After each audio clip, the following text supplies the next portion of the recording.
নমস্কার, welcome back to our new video. আশা করছি তোমরা সবাই খুব ভালো আছো, সুস্থ আছো, সাবধানে আছো। আমরাও খুব ভালো আছি। সবার প্রথমেই প্রত্যেককে জানাই গুড মর্নিং, শুভ সকাল, সুপ্রভাত। আশা করি আজকের দিনটা তোমাদের সবার খুব ভালো কাটুক, সাথে আমারও ভালো কাটুক। আজকে একটা সম্পূর্ণ অন্যরকম ভিডিও নিয়ে এসেছি তোমাদের কাছে। আমি এতদিন ভিডিও বানাচ্ছি, দিচ্ছি, কিন্তু এই ভিডিও আমি কোনো দিন করিনি। সকাল সকাল বসে পড়েছি স্বর মারতে, মানে স্বর চটকাতে। আমরা তো এটাই বলি, হয় স্বর মারা নাহলে স্বর চটকানো। তোমরা কি বলো আমি জানি না।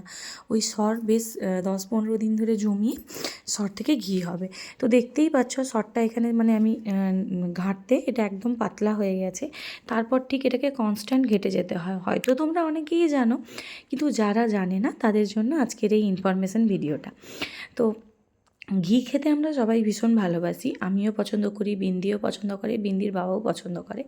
আমি আর বিন্দির বাবা হয়তো আজকাল খুব একটা বিশেষ খাই না, কিন্তু বিন্দি খুব পছন্দ করে। ভাতে, রুটিতে, মুড়িতে, মানে চাইলে হয়তো এমনিও খেয়ে নিতে পারে, এরকম আর কি। ওর এতটাই ঘি পছন্দ। তো সেই জন্য চেষ্টা করি যতটুকু হয়, মানে যতটুকুই পারা যায় বাড়িতে একটু অর্গানিকভাবে তৈরি করার। বাইরে থেকে কিনলে কেনাই যায়, কিন্তু যেহেতু বাড়িতে দুধ নিই বিন্দির জন্য 500 করে, তো সেখান থেকে একটু একটু করে সর উঠিয়ে রাখি।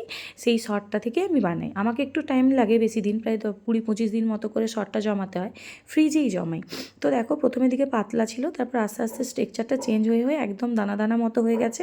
তারপর এখন একদম স্মুথ একটা ফিনিশ, একদম সেই বাটার যেরম হয় ওরকম টাইপের হয়েছে। এটা যদি এখন ঠান্ডা জল দিয়ে ধোয়া হতো তাহলে একদম দেখতে একটা শক্ত মণ্ড মতো হয়ে উঠতো, কিন্তু আমি আর ঠান্ডা জল দিয়ে ধুলাম না। কারণ যারা ঘোল খায় তাদের ওই ঘোলটার জন্য তারা ধোয়ে। তো আমার তো ঘোল খাওয়ার কেউ নেই, আমি নিজেও পছন্দ করি না, আর কেউ খাবেও না। সেই জন্য আমি আর ওই জল দিয়ে ধুলাম না, আমি এখান থেকেই তুলে নিলাম। তো ব্যাস, এটাকে একটা টিনের বাটিতে নিয়ে, একটা ডিশের বাটিতে নিয়ে, ডিশের বাটি হলেই ভালো হয় আর কি, অন্যান্য বাটি হলে পুড়ে যাবে।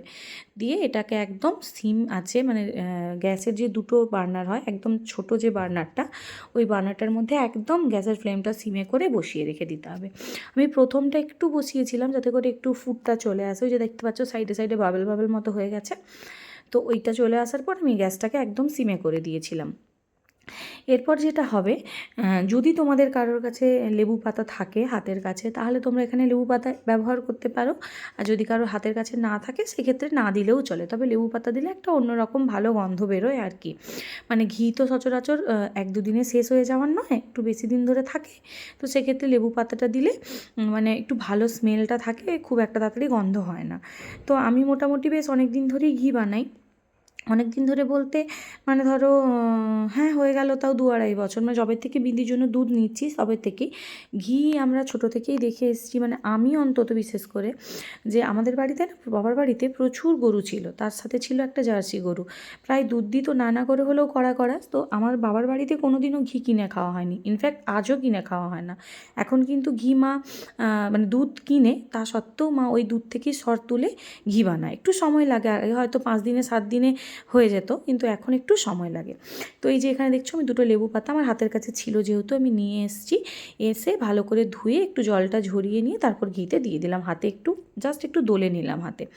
তো যদি তোমরা কেউ লেবু পাতা ব্যবহার করো, যদি হাতের কাছে থাকে, তাহলে নিয়ে আসার পর যদি দেখো যে পরিষ্কার পাতা আছে তাহলে ভালো করে মুছেও দিয়ে দিতে পারো। আর যদি জল দিয়ে ধুয়ে তারপর দিবে ভাবো ঘিতে, তাহলে জল দিয়ে ধোয়ার পর ভালো করে একটু মুছে নিও, জল জল অবস্থায় দিও না। এতে করে ঘিটা না ফেটে যায়, একটা কেমন সাদা সাদা ভাব চলে আসে জল থাকলে, সেই জন্যই আর কি। দিয়ে ব্যাস ভালো করে একটু নেড়ে নিয়ে ওটাকে বসিয়ে রেখে দিলেও নিজে নিজেই হয়ে যায়। এই যে আজকে হচ্ছে চড়াটা একটু কম পড়েছে, অন্যান্য দিন একটু বেশিও চড়া পড়ে। আজকে শটটাও কম ছিল অবশ্য। অন্যান্য বারে আমি প্রায় 25 দিন মতো জমাই, অনেকটা বড় একটা বড় বাটিতে আমার এক বাটি হয়ে যায়। আজকে একটু কম ছিল, একটু বাবার বাড়ি যাওয়ার আছে, তাই ভাবলাম এটা আজকে বানিয়ে নিই, নাহলে ফিরে এসে বানাতে বানাতে আর অনেকটা দিন দেরি হয়ে যাবে। এদিকে সকালে রান্না চলছে আর ওইদিকে চলছে আমার ঘি বানানো। তবে তোমরা চেষ্টা করবে ঘিটা না একটু সকালের দিকেই বানাতে। এটা হচ্ছে আমার প্রায় 6 মাস ধরে বানানো ঘি। এই ঘিটা এখন খাওয়া চলছে। আর আজকে যেটা বানালাম এটা একটা অন্য কন্টেনারে স্টোর করব। ব্যাস, আর কিছুই না। ঘিটা হয়ে যাওয়ার পর ওটা বন্ধ করে রেখে দিবে। একটু ঠান্ডা হয়ে গেলে, শীতকালে জলদিই ঠান্ডা হয়ে যায়, ঠান্ডা হয়ে গেলে ব্যাস একটা কাঁচের কন্টেনারে ভরে রেখে দিতে পারো, আর কিছু না।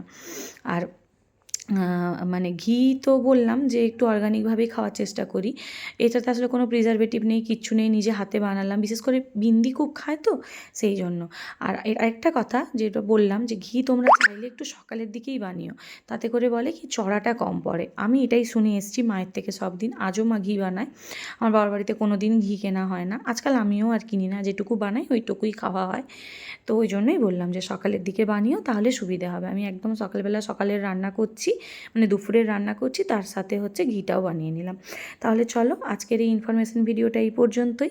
এই যে উপরটাই দেখছো লাল মতো, এটা এখন গরম বলে একটু এরকম হয়েছে, আর ঠান্ডা হয়ে গেলে এরকম সাদা হয়ে যাবে। আর মাঝখানে দেখো দানা দানা স্ট্রাকচার এসছে, ওটা হচ্ছে অরিজিনাল ঘিয়ের মানে সিম্বল। তো চলো আজকের এই ভিডিওটা এই পর্যন্তই রাখছি। যদি কিছু ভালো লাগে সেটা অবশ্যই কমেন্ট সেকশনে কমেন্ট করে জানিও। আর আমার ভিডিওগুলো ভালো লাগলে আমার প্রোফাইলটাকে ফলো করো। টাটা বাই, ভালো থাকবে, সুস্থ থাকবে।